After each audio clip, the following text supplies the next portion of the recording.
If you're lacking in the funds department, it's very likely that 1, you couldn't afford the car that looks the way you want, and B, you can't spend every Sunday ordering parts that would make you like how your car looks. So now every time you walk out into your driveway, you're like,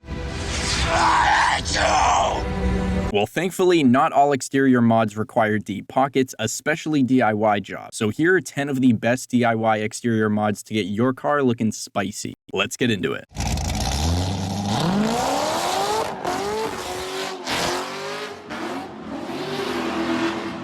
Here's a quick disclaimer for these. Add your vote in the comments on which of these is best or if I missed any good ones. And if you enjoy, gingerly attacking the little like button is always very cool. Now for number 1, we've got rear diffusers. And no, I'm not saying you've got to go overboard and slap on a landing pad sized platform to the back of your car or fins so big that it looks like the Guillotine store had a buy one get one free sale. There are very tasteful ways to do this. Depending on your car, you might be able to do anything from buying a diffuser for a higher trim, adding small winglets to your existing bumper, buying a whole diffuser, or fully designing something and making your own. If you can fit a flattish shape on the bottom of your bumper, fully making your own really isn't as rough as it might sound. Probably 7 or 8 years ago at this point, I made one for my car out of a big sheet of aluminum I got from a nearby metal place for maybe like 30 bucks, got L brackets and hardware for maybe another 10, made a full mock-up out of cardboard and masking tape, then fully cut, painted, and assembled everything and bolted it on. You might need to get creative with how you fasten it if your car's kind of like a funky shape underneath and DIYing brackets, but you can shape it however you want for probably under 75 bucks if you like this style. If you like the more solid full style, it'll probably be harder to make. Next is another one some people like to crank up to 11, and it's decals and tints. And if you've got 4 or more claw marks on your car that isn't Jurassic Park themed, I hate to say it, but yeah, I'm probably looking at you.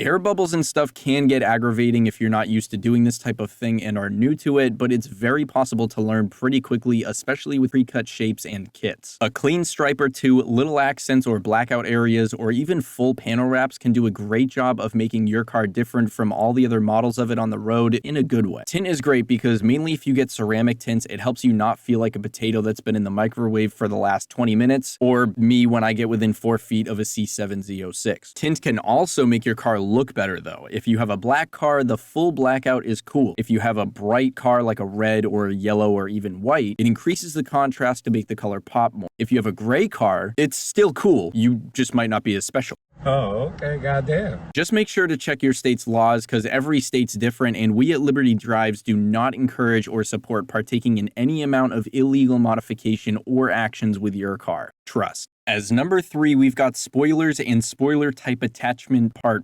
things. Making your own spoiler is kind of similar to making your own diffuser, but I'd imagine much more involved if you fully DIY it because of the forces on each part of the wing and how visible it is. You could also piece manufactured parts together to make it a little easier, or just buy a kit for anything high up. For lower or single piece wings or lips, which are my choice, but it depends on you, your taste, and your car, that makes things easier too. You'll still have to drill or tweak stuff on your car probably, but the job should be pretty straightforward. By spoiler attachment thingies, I mean wicker bill style winglets, or any winglet, I guess, that attaches to an existing lip or spoiler. These can be wicked quick to add, pretty low risk, and make your car's tuchus look much more aggressive. And speaking of aggressive tuchuses, instead of focusing on how they look, we're going to talk about how they sound. This DIY mod is exhaust cutouts. If you've got money to spend and can find it for sale, you should probably just buy a whole valved muffler or 2 that's specifically for your car. But if you'd rather keep things on the cheap end, or if you don't really have any choice, you can buy electric cutout pipe assemblies, DIY kits, or individual pieces and just kind of put it together like that. If you want to keep things real cheap, you could buy and install Y pipes that have a plate over them that you could just put on or off with a few wing nuts. Just don't try to take them off right after you shut the car off for probably obvious reasons. Or if the words cheap, fun, and janky pique your interest, you can do what I did years ago and get a section of pipe with a perpendicular welded piece of sheet metal with some holes, get a throttle body from a junkyard junkyard and a throttle cable, then just weld the pipe to your exhaust, bolt the throttle body to the sheet metal end, run the throttle cable from the throttle body to somewhere near your driver's seat, add a nicely placed L bracket or something so the end of the cable can latch onto something else when it's pulled, and bone apple teeth, you've got a manually activated adjustable exhaust. I had mine right before the axleback muffler, and it lasted me, I think, like 3 years before I sold the car, and even then, it was working perfect. Next up is panel or part swap outs, and I'll keep this quick because it's self-explanatory and I sort of mentioned it earlier. But as an example, I'll use the C7 Stingray and the Z06.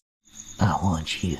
If you had a Stingray and maybe you wanted to look more aggressive, you could go find a Z06 style grille, rear spoiler, or front splitter. Sure, for the C7 specifically, if you wanted the wide body fender wheel well thingies, then one thing might lead to another, and all of a sudden, if you just want the bigger vent on the side, you also need all 4 fenders and a front bumper or something. But that's not the case with every car. Random aftermarket designs can always be more unique, and I'm not saying you need to buy all GT500 panels and 15 Shelby badges for your V6 Mustang, but there's no shame in upgraded panels as long as you're not genuinely trying to fake what you have, and this can be a cost-effective way to upgrade your car's looks. Through local junkyards or random Facebook marketplace listings, you can find stuff like this for a fraction of what you'd pay to order new aftermarket or OEM panels and have them repainted, or what you might pay for pre-painted aftermarket stuff only to have the colors not match just right. This can be a great option for tons of mods actually, from wheels to interior pieces to exhaust assemblies or a bunch of other things. It could take longer than just going on some website, typing in your mom's credit card numbers, and pressing order. Sun fading could be a concern, and don't expect any return policies. But you've kind of got to deal with some of that stuff when you want cheap, larger scale upgrades. And at least you'll know it should come out better than if you tried to fully DIY build panels, chop a Frankenstein car together, and on your first startup attempt be like,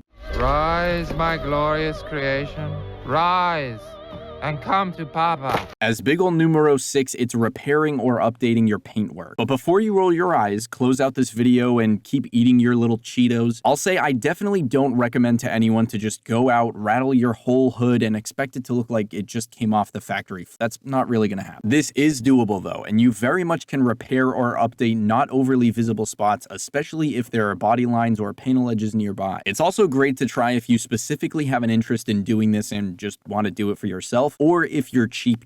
Unless you know what you're doing, it definitely won't be perfect the first few times, and you should do lots of research and watch videos like a couple of the Chris Fix videos on this. Those are great. If you have a garage queen that gets waxed more than Vin Diesel waxes his head, I don't expect you to want to do this. It's much more for the people who kind of have to make do. As a similar job to the rear diffuser, we've got front splitters. Depending on your car though, this could be more difficult to design and build. The up-down shape is much less of a problem than with the diffusers, but you'd have to make sure the front symmetry, mounting, materials, and finish work are pretty dialed in. Otherwise, when you step back to admire your work after hours of doing this, you might find your front end now looks as off-center as a Land Rover Discovery's backside, or when you think you're stopping a safe distance from a crosswalk, your 3-foot DIY aluminum splitter is taking out everyone's ankles. My leg! Because you'd want one solid piece going around the whole front bumper, probably you need a Priggy. Huh? Priggy? What is that? You need a pretty big stock piece of whatever material you go with, whether it's a hard plastic, metal, or wood, but that's definitely not entirely recommended for long road use or hard driving.